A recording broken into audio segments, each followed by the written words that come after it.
A few weeks ago, I shared a homemade fertilizer recipe that honestly blew up way bigger than I expected. Hundreds of thousands of people watched it. Thousands of you tried it on your own lawns. And ever since then, the comments have not stopped coming in. Some people said their grass started growing faster within days.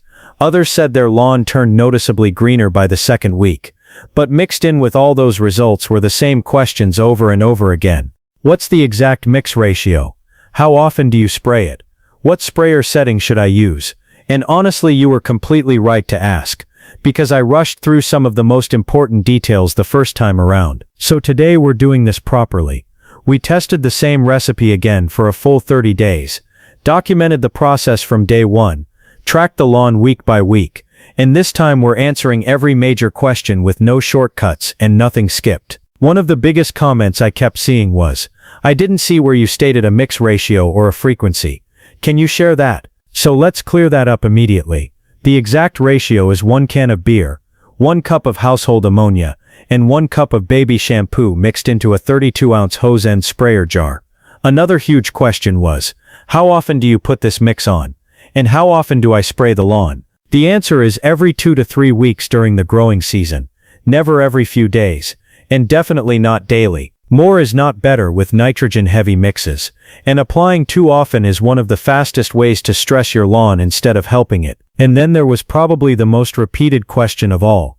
What do I set my sprayer setting to? Keep it simple. Use a low wide fan setting, with slow even passes across the lawn, so everything gets covered evenly without soaking one spot too heavily. Today we're putting all of that into practice while showing you the real 30-day results, the mistakes we made, the improvements we noticed, and the one thing nobody tells you about this homemade fertilizer until it's too late. Before we get started, make sure you like this video, subscribe to Timeless Gardening, and stick around because the final results at the end of this experiment completely changed the way I look at lawn care. Before we get deeper into the 30-day results, I want to quickly slow things down and explain why this recipe works in the first place. Because a lot of people hear the ingredients and immediately assume this is just another random internet lawn hack that somehow got popular. And honestly, I understand why. Beer, ammonia, and baby shampoo sound more like the leftovers from a garage cleaning project than something you'd intentionally spray across your yard. But the reason this mixture keeps getting passed around among longtime lawn enthusiasts is because each ingredient plays a very specific role once it reaches the soil. This is not about one miracle ingredient doing all the work. It's about how the combination works together underneath the surface where most lawn problems actually begin. A lot of homeowners focus only on what they can see above ground. They see yellow grass, thin patches, weak growth, and they immediately start pouring products onto the lawn, hoping for a quick fix. But grass health starts much deeper than the blades themselves. The real battle is happening in the soil, around the roots, where nutrients, microbes, moisture, and oxygen all work together to determine whether a lawn struggles or thrives. That's why some lawns seem to bounce back quickly while others stay patchy no matter how much money gets spent on fertilizer. The soil ecosystem underneath the grass is either working with you or against you. Let's start with the ammonia, because that's the ingredient doing most of the heavy lifting when it comes to visible growth. Household ammonia contains nitrogen, and nitrogen is one of the most important nutrients grass needs to grow thick, dense, and deeply green. When a lawn is lacking nitrogen, it usually starts looking pale, weak, or uneven, and growth slows down dramatically. That rich dark green lawn people chase all summer long is heavily connected to chlorophyll production, and chlorophyll depends on nitrogen. So when this mixture is sprayed evenly across the lawn, the grass finally gets access to one of the nutrients it craves the most. But the reason this recipe becomes more interesting than basic store fertilizer is because of what the other ingredients are doing alongside it. The beer is there to help stimulate microbial activity in the soil. Healthy soil is full of microorganisms constantly breaking down organic matter and helping nutrients become easier for grass roots to absorb. Think of it like feeding the underground workforce that keeps the lawn alive. Then comes the baby shampoo, which sounds ridiculous until you understand what it actually does. Over time, many lawns become compacted and resistant to absorbing water properly, especially during hot weather. Water starts running off the surface instead of soaking into the root zone where it's actually needed. The baby shampoo acts as a surfactant, helping break that surface tension so water and nutrients penetrate deeper into the soil instead of sitting uselessly on top. And when all three ingredients start working together, the lawn doesn't just get greener temporarily. The entire growing environment begins improving underneath the surface. That's why so many people notice the lawn becoming thicker and healthier over several weeks instead of just seeing a quick burst of color for a few days. Alright, now for the part everybody actually wants to see.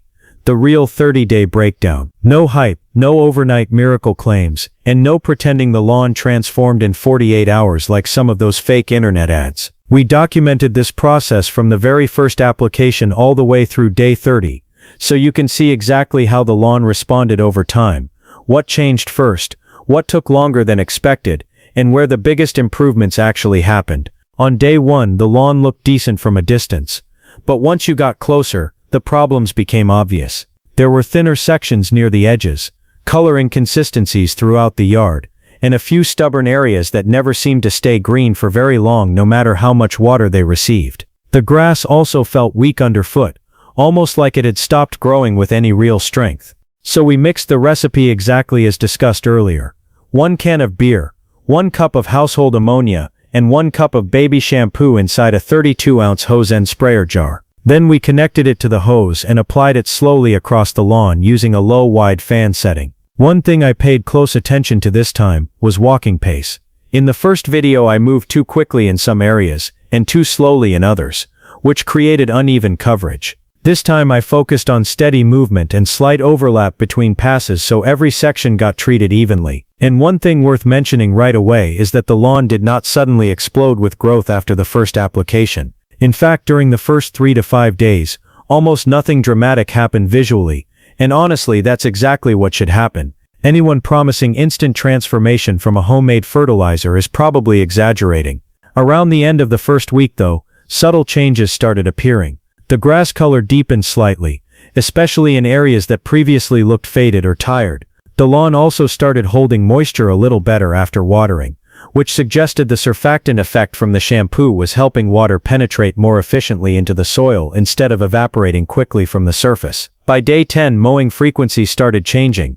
The grass wasn't just taller, it looked fuller. That's an important distinction because healthy lawns don't only grow upward, they begin filling in sideways and thickening across the surface. Then came day 14, which was the second application point, and honestly this is where things started becoming impossible to ignore. The treated areas looked noticeably richer in color compared to sections that had historically struggled, and the density improvement became obvious enough that even neighbors started commenting on it. But this was also the point where I almost made a mistake.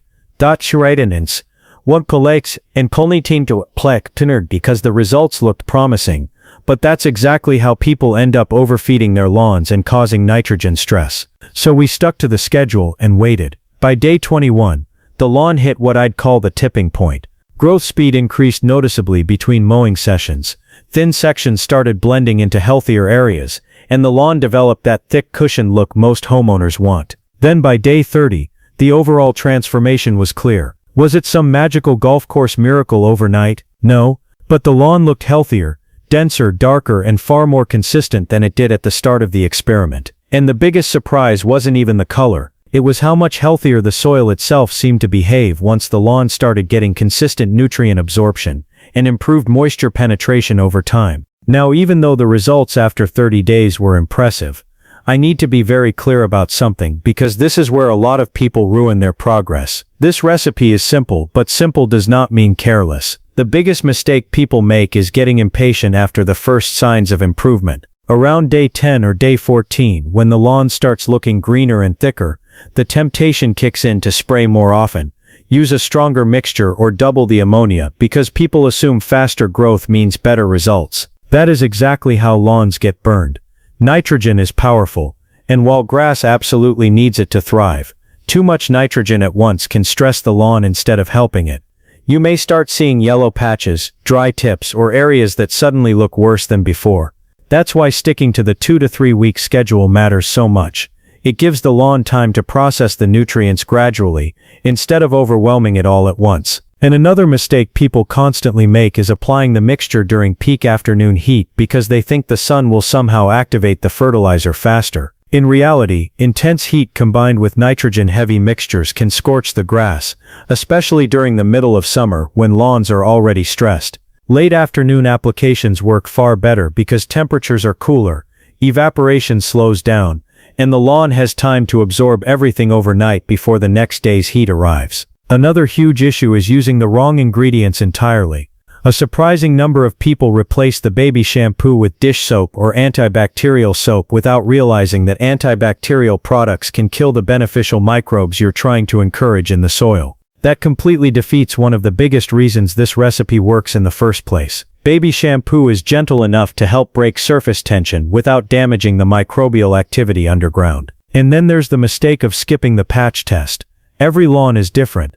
Different grass types, different soil conditions, different climates, different watering schedules. What works perfectly on one lawn may react differently somewhere else, especially if the grass is already stressed or the soil pH is far outside the ideal range. Testing a small section first gives you a chance to see how your lawn responds before treating the entire yard. Another mistake I learned personally during this process was uneven spraying.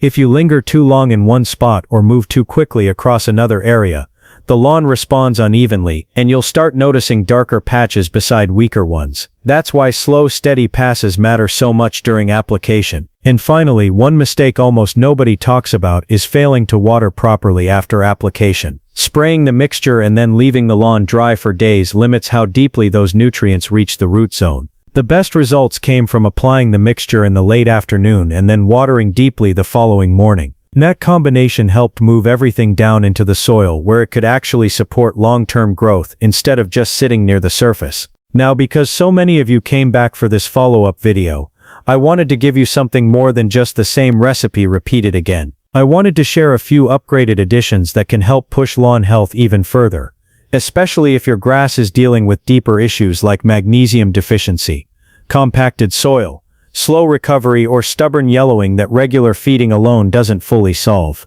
Think of the original beer, ammonia and baby shampoo mixture as the foundation. It handles the basics extremely well by boosting nitrogen, improving nutrient absorption, and helping microbial activity in the soil. But once you have that foundation working consistently, there are a few extra treatments you can rotate into your lawn care routine that make a surprisingly big difference over time. And the reason I call this the Season 2 formula is because these additions are not really for emergency lawn rescue. They're for people trying to build a lawn that stays healthier long-term instead of constantly bouncing between green weeks and struggling weeks. One of the first upgrades I experimented with was an Epsom salt and ammonia boost. Epsom salt contains magnesium and sulfur, two things lawns often lack without homeowners realizing it. Magnesium plays a major role in chlorophyll production, which affects how rich and healthy the grass color looks, while sulfur helps improve nutrient uptake overall. If you've ever noticed grass blades looking yellow between the veins even though you're feeding the lawn regularly, magnesium deficiency could be part of the problem. Mixing 1 cup of Epsom salt with 1 cup of ammonia, and alternating it into your routine every other application cycle, can help target those issues without replacing the original formula entirely. The second upgrade that made a noticeable difference was compost tea, and honestly this one feels less like fertilizer and more like long-term soil therapy. Instead of focusing only on feeding the grass blades directly, compost tea focuses heavily on improving the microbial life underground. The process is simple but powerful. Fill a 5-gallon bucket with chlorine-free water, place compost into a mesh bag, and let it steep for about 24 to 36 hours before applying it across the lawn. What you end up with is a liquid packed with beneficial microorganisms that help improve soil structure and nutrient cycling naturally over time. The results are slower compared to the ammonia mixture, but the long-term improvements in soil health can be incredible when used consistently during the growing season. Then there's the coffee grounds method, which a lot of people overlook because it seems too simple to matter. Used coffee grounds contain slow-release nitrogen, and also help stimulate microbial activity in the soil when applied lightly and correctly. The key word there is lightly. Some homeowners dump huge piles of wet coffee grounds directly onto the lawn, and end up smothering the grass instead of helping it. A thin sprinkle every few months gently worked into the soil or watered in properly is more than enough. And what makes all these additions so effective together is that they attack lawn health from multiple angles instead of depending on one quick-fix product. The original recipe fuels growth, the Epsom salt helps improve nutrient balance, the compost tea strengthens the soil ecosystem, and the coffee grounds support slow, steady feeding over time. When you combine consistency with healthier soil biology, The lawn starts becoming stronger naturally instead of needing constant rescue treatments every few weeks. And there you have it, the full 30-day breakdown, the exact recipe, the proper timing, the sprayer settings, the mistakes to avoid, and the real results after putting this homemade fertilizer to the test again from start to finish. And honestly, the biggest lesson from this experiment is that lawn care is less about finding one magical product, and more about understanding how to build healthier soil over time. Once the soil starts working with you instead of against you, the difference becomes hard to ignore. Now I want to hear from you. Have you already tried the original recipe, or are you planning to test it for the first time after watching this video? Let me know down in the comments, and if you've got before and after photos, definitely share them because I love seeing the results you guys are getting. If this video helped clear up the confusion from the first one, hit that like button, subscribe to Timeless Gardening, and stick around because in the next video, we're diving into the lawn treatment that makes grass grow thicker without forcing constant mowing. Thanks for watching and I'll see you in the next one.